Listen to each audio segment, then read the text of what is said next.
I'm an apprentice here at UC at OK State, and thank you for taking some time today to listen to my thought on finding fullness in our weakness.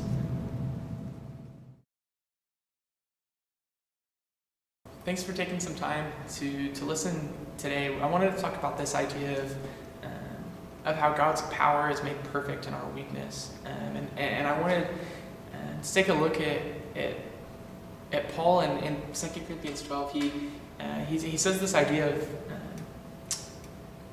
from the words of Jesus, my grace is sufficient for you, for my power is made perfect in weakness, right? We're probably familiar with that passage. We've probably heard the phrasing before. But today the idea is I want to talk about how this comes into our lives, right? And how whenever we really choose to embrace our weakness and engage it in this way, whenever we choose to see our weakness as a place where God's power is made perfect, and that's a place where our insecurities and our fears and our weaknesses don't become places that we have to run from anymore.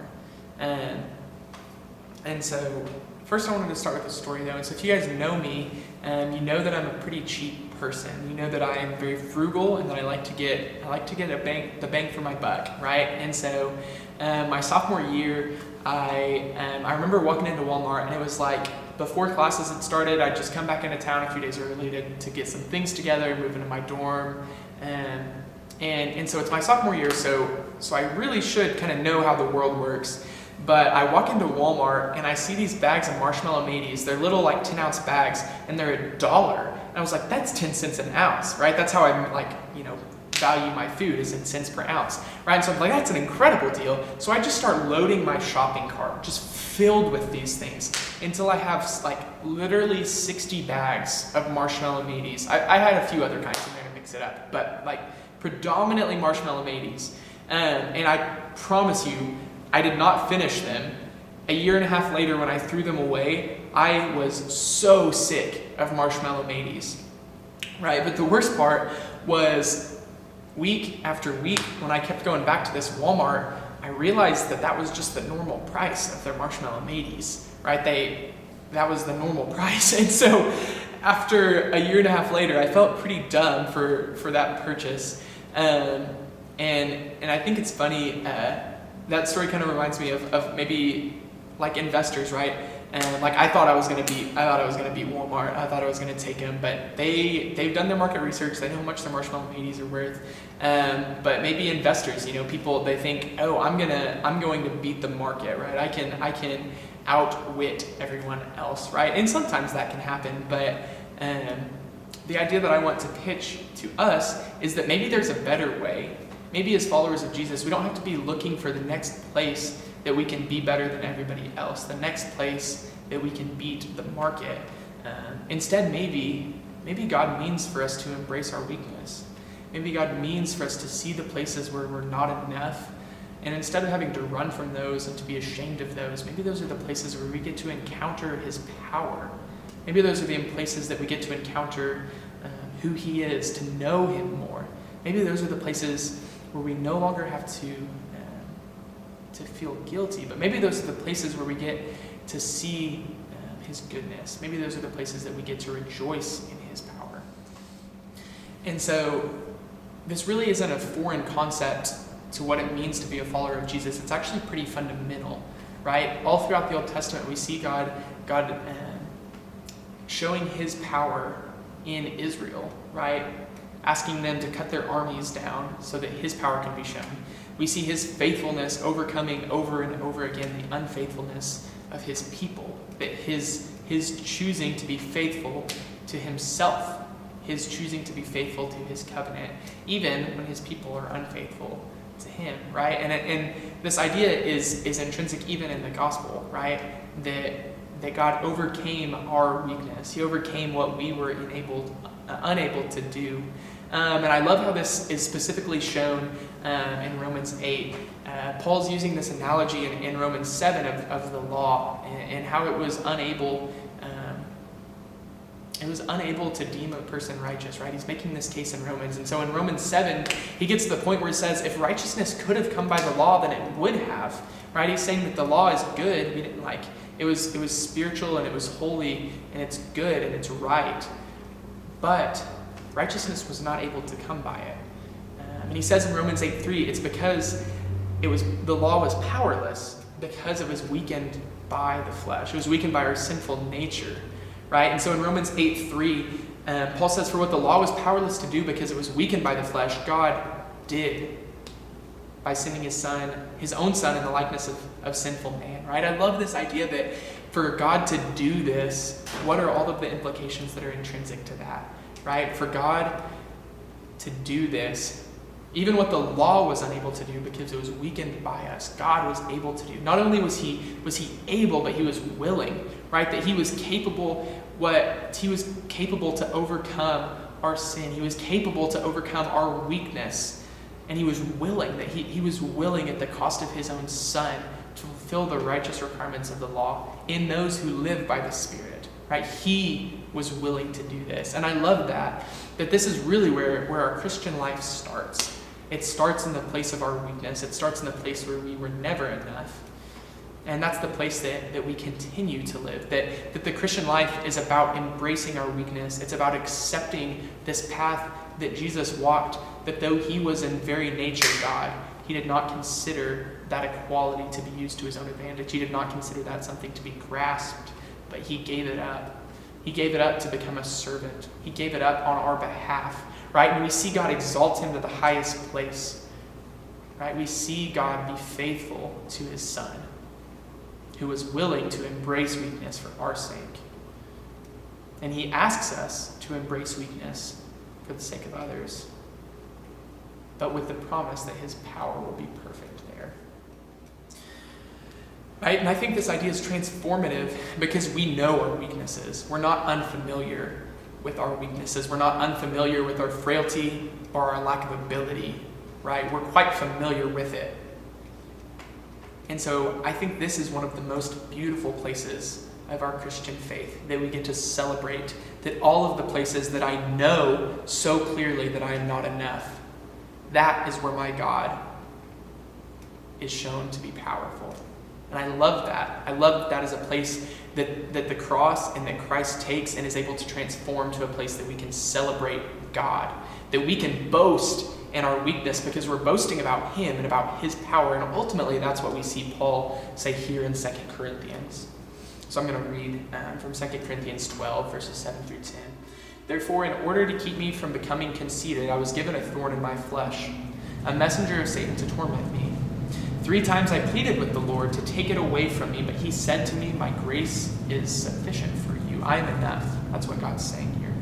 My grace is sufficient for you, for my power is made perfect in weakness.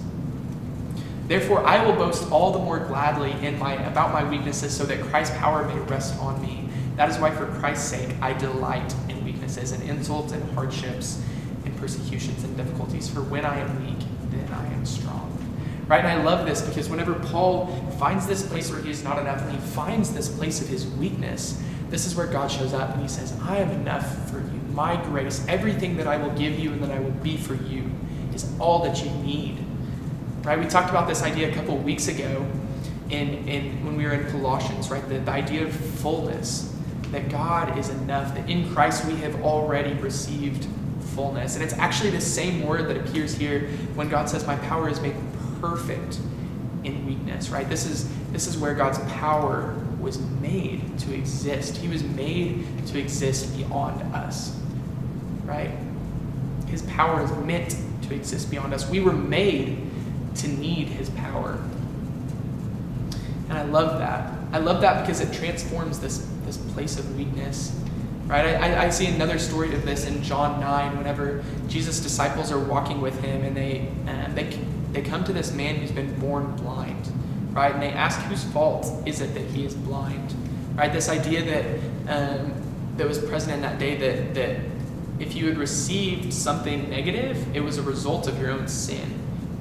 It was necessarily a result of your own sin. And that same idea is present in Job, right? And when his friends come and tell him that the reason that you're being punished is because you must have done something wrong.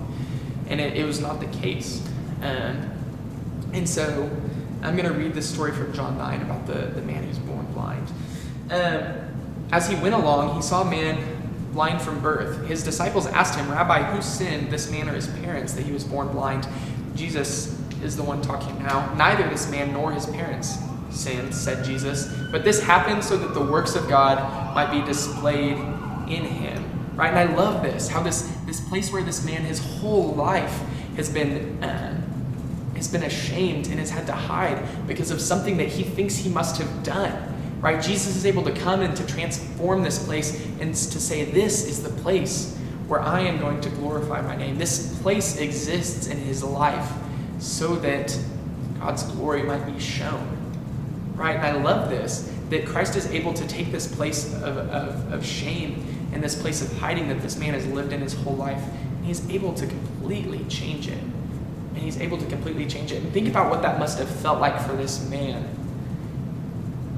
to be set free. To be set free from what he thought must have happened. And think about how Jesus is able to transform the situation by his power and by truth, right? By the truth of who he is. That it's not about looking at ourselves, but it's about looking to Christ and to his perfection. I think that whenever we learn to embrace Christ's power instead of fixating on our own weaknesses, when we embrace them instead of running from them, I think it's like the right medicine applied to a wound, right? That it heals and that it changes, that it's back to how it's supposed to be, that is the place where God's able to work in us, and where we are living into what it means to be image bearers. We're living into what it means to follow Christ, right? And this idea of embracing our weakness goes both ways. Right? Whenever we, thinking of an analogy, whenever we understand how much God loves us, that necessarily compels us. We can't understand how much God values us as image bearers without then understanding how much God values others as image bearers.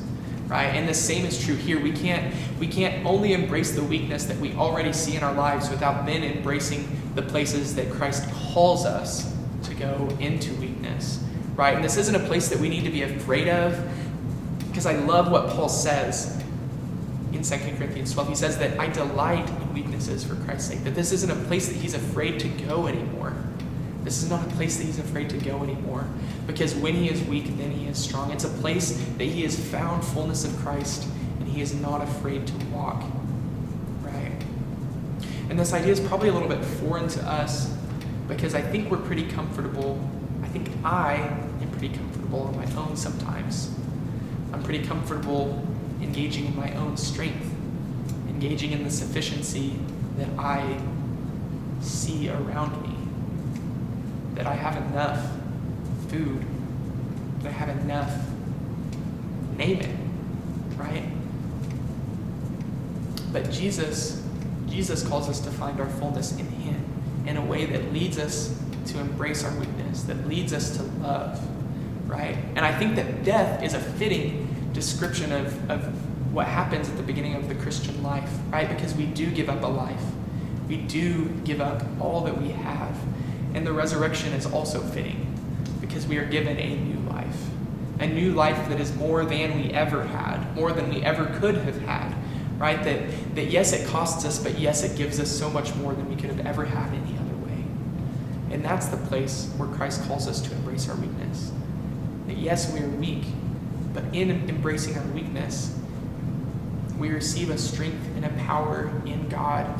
We receive his power. We are able to walk in his power in a way that we never could otherwise.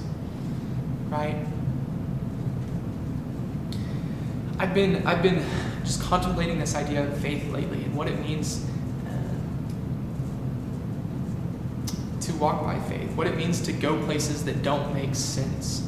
Right? And I think that, to be honest, Jesus asks enough things of us that don't make sense, right? That he asks us to do things and to walk places that the world is going to look at us and say, why are you doing that?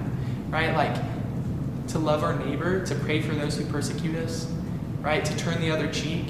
When someone wants our cloak, give them our tunic as well. Jesus asks us to go places that don't make sense.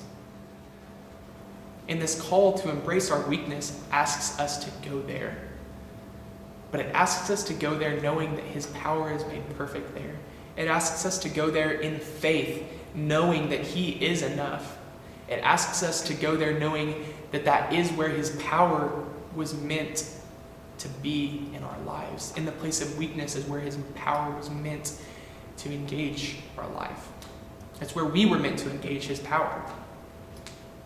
Right? It's what led Abraham to accept his call to leave what was safe to him, but to trust the promise of God.